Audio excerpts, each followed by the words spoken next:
नमस्कार.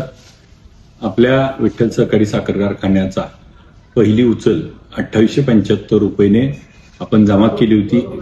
30 नोव्हेंबरपर्यंत आपण बिल देखील अदा केलं.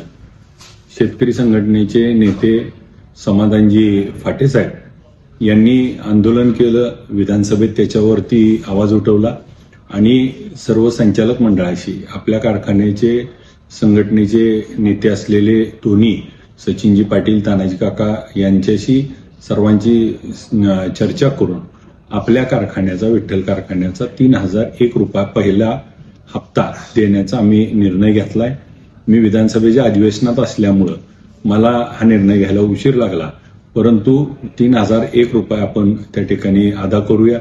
याचबरोबर गेल्या हंगामामध्ये देखील आपण बघितलं असेल, पहिल्या हंगामात त्या ठिकाणी 2500 रुपये एका कारखान्याने जाहीर केला, आपण 2550 रुपये म्हणलो.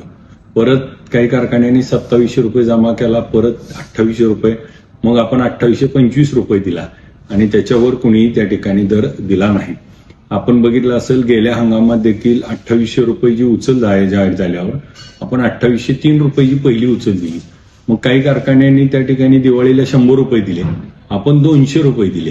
3003 रुपयेचा उच्चांकी दर दिला आणि गेल्या हंगामातले 500 रुपये देण्यासंदर्भात आम्ही त्या ठिकाणी सरकार आणि